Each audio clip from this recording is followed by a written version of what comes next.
All right, let's talk about Elon Musk. Look, it's so easy to get caught up in the day-to-day headlines, right? But what if we took a step back?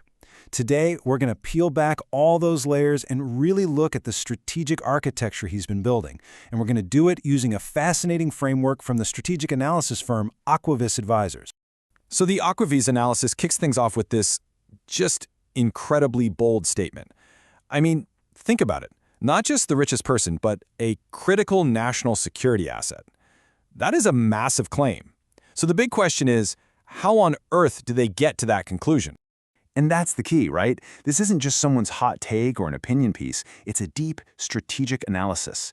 And it's all based on a very specific framework for understanding how global power really works. So here it is, the Aquavis Pillars of Power. The idea is pretty straightforward but powerful. It says that global dominance really boils down to three core interconnected pillars: technology, energy, and money.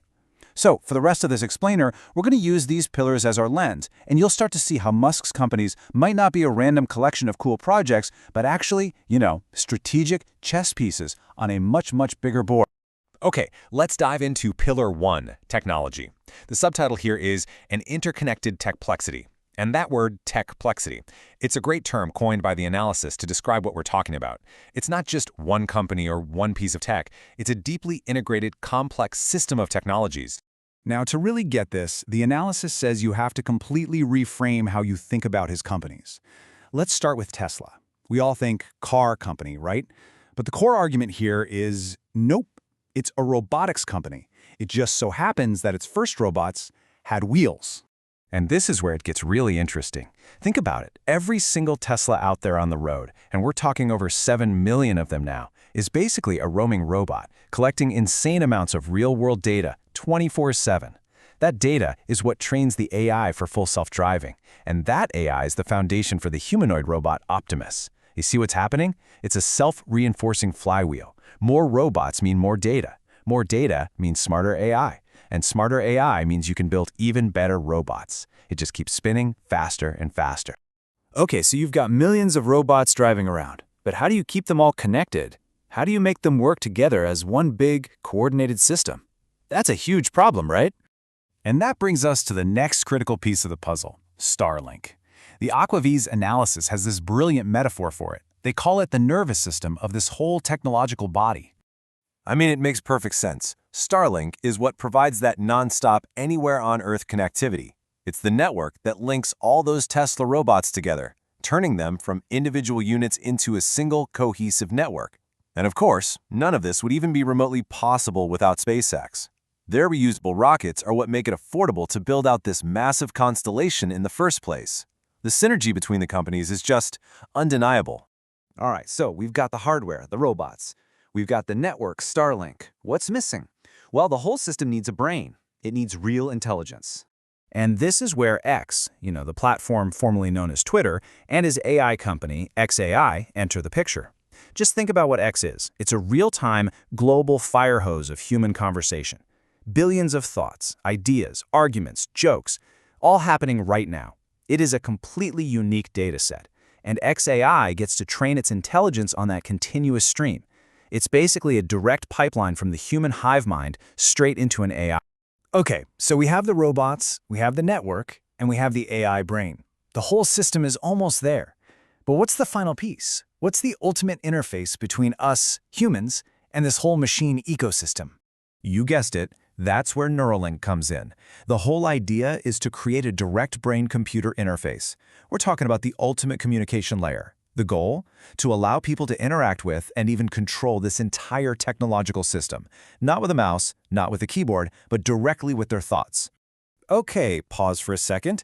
Millions of robots, a global satellite network, gigantic AI data centers, all of this tech is going to need an absolutely insane amount of power, which, of course, brings us perfectly to the second pillar, energy.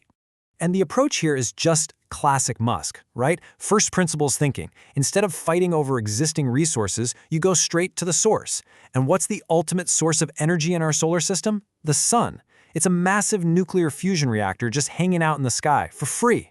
So you use Tesla solar to capture that energy, and you use Tesla batteries to store it for whenever you need it. And what's the end game? Potentially infinite cheap energy with absolutely zero geopolitical strings attached. All right, so we've covered technology and the energy needed to power it all. That leads us right to the third and final pillar in the framework: money. And this isn't just about being rich, it's about the underlying systems of finance and efficiency. And his interest in this space isn't new at all. I mean, we're talking way back to 1999 when he co-founded PayPal and basically changed the game for digital payments. Fast forwards today, and he's integrating payments right into the X platform with the goal of making it an everything app. And it's not just about commerce. He's also been spearheading this thing called DOGE, the Department of Government Efficiency, to try and tackle waste and modernize how government operates. Okay, so we've walked through each pillar: technology, energy, and money, one by one. Now for the really cool part. Let's put all the pieces of the puzzle together and see how it all fits. This is what the analysis calls the power confluence. And this slide just lays it out so clearly. This isn't just a portfolio of separate companies. It's a single, massive, self-reinforcing flywheel. Look at the steps. Tesla's robots are out there collecting data. Starlink provides the constant connectivity. xAI processes all that data into usable intelligence. And SpaceX gives them the ability to deploy and expand the whole network.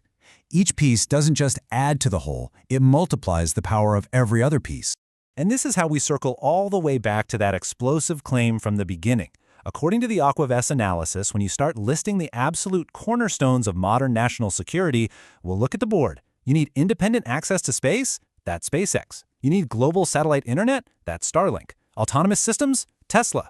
Independent AI development? That's xAI. A path to energy independence? Tesla again. A global free speech platform? That's X. It's pretty staggering when you see it all laid out like that. So in the end, the analysis makes a really sharp point. This whole thing isn't about whether you personally like the guy or not. It's about separating your opinion of the person from the reality of the architecture. And the final challenge it leaves you with is this: dislike him if you want, but you have to respect what he's built. So there you have it. That's a look at the strategic analysis of Elon Musk's empire, all through the lens of Aquavist advisors. It really paints a picture of a massive, interconnected system, deliberately built across these three pillars of power: technology, energy, and money. And the implications for the future are, well, they're huge. So I'll leave you with this. What do you think is the most critical piece of this entire puzzle?